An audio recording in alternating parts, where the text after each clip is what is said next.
So you're here because you want to grow a sweet potato. I was in the same position. I actually discovered the Whole30 diet. I have been eating a ton of sweet potatoes. Check out the comments or the description for my sweet potato apple mash recipe because that's been my lifesaver. But as a result, I've been eating probably about 2 pounds of sweet potatoes every week. So I was contemplating growing them. I love the idea of growing stuff out of my backyard and being able to have things that are organic, that I've grown from seed or from a cutting, instead of having to get it at the grocery store. And just really, I've got 15 fruit trees growing right now. Love, love, love the idea of having food in my backyard.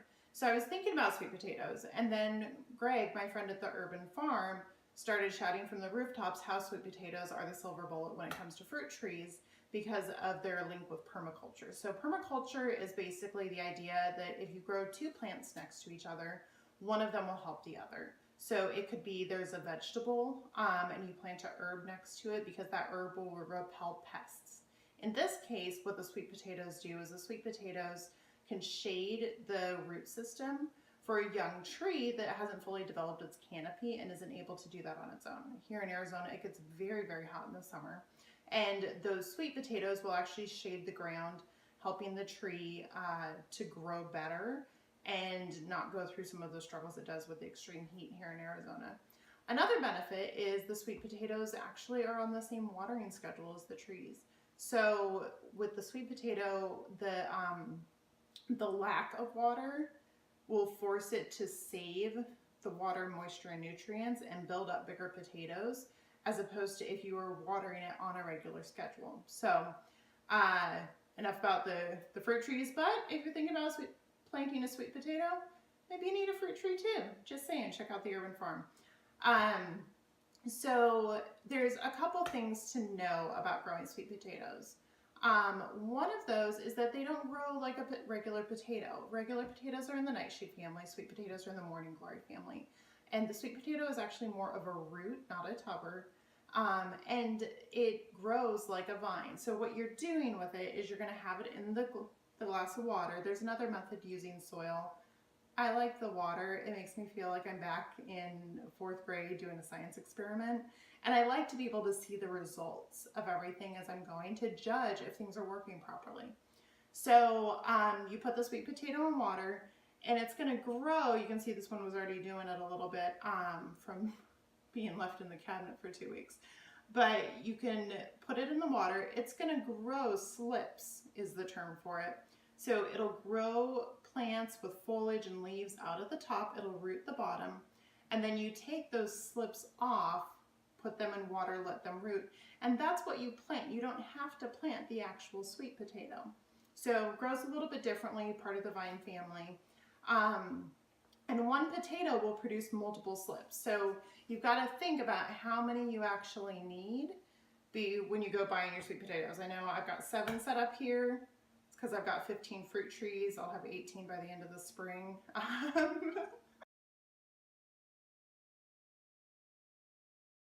Coming back to it. Things to know about sweet potatoes. So when you are at the store buying sweet potatoes, there's a couple things to note. First, you want to buy organic. The regular ones are sprayed with something to prevent them from sprouting, and that is exactly what we want these to do. So make sure you buy organic.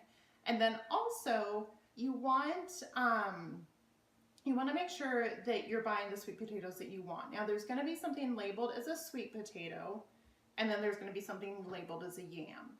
In the US, those are actually both technically sweet potatoes.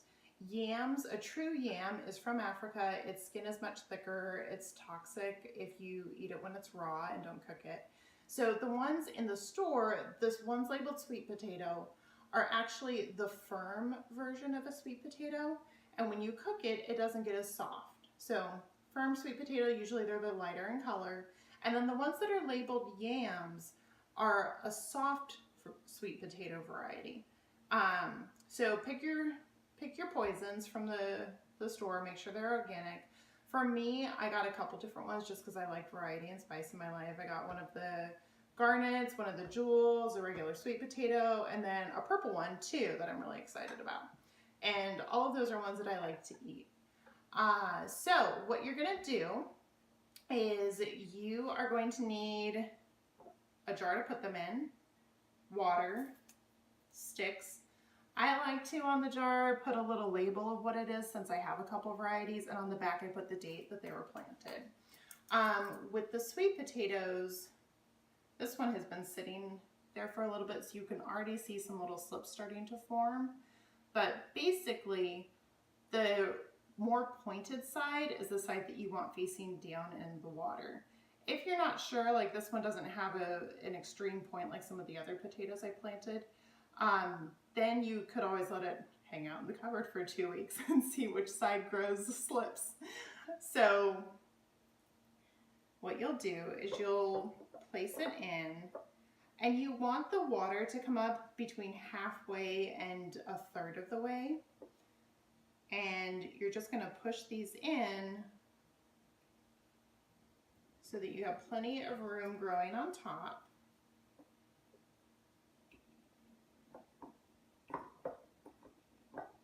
You can use toothpicks. I like the thicker skewers.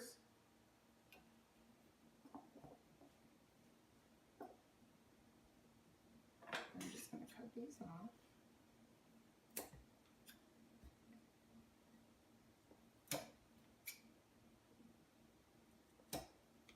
Okay. And then you're going to fill it with water. Again, you're going a third of the way to half of the way up.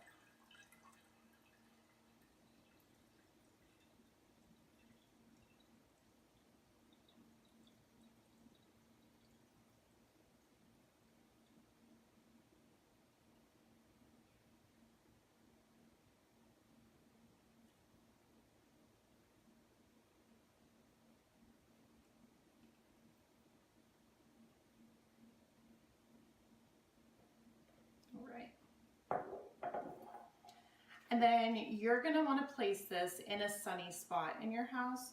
Basic rule, indirect but sunny.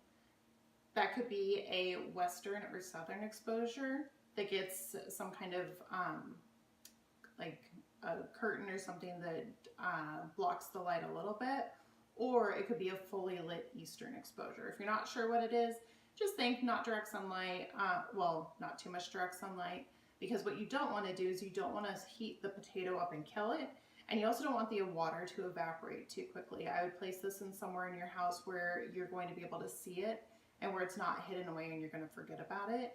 And another thing to keep in mind is that the sweet potato plants are toxic to animals.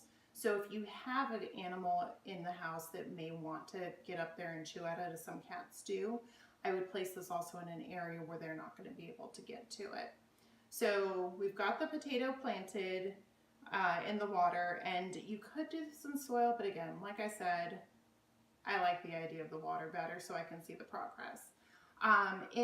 It's going to be about 10 days, and then you should start to see some of the roots forming down in the bottom. If it's not every single sweet potato will sprout, but you should see roots forming after 10 days. And then you should also see some of the slips starting to form. You want to cut the slips off when they're 5 to 6 inches tall, and then you would place it in its own jar of water to let that root. I'll do a video later when it comes time, once these are actually growing a little bit of stuff out of it. But after you've got the potatoes in here for 10 days, so 2 weeks getting the roots, it's going to be another month of it growing, and then you're going to need another 2 weeks or so of getting the roots established on the plant before you would be able to plant it. The sweet potatoes want to be planted outside in the spring, and you want the ground to be at least 65 degrees or warmer. So I would start this project 60 to 90 days, depending on how quickly your potatoes grow, before you plan to put them in the ground with everything. So future videos to come. I hope this works well for you. I will keep you updated on my progress, and hopefully I saved you some time Googling and gave a fun few facts that you didn't know before. Happy sweet potato planting. If you like the video, go ahead and give a like, share it with a friend. check out my recipe because you guys are going to have tons of potatoes that you'll need something to do with, and it's a great way to use it in a very healthy way for breakfast. So have a wonderful day. I hope you enjoy.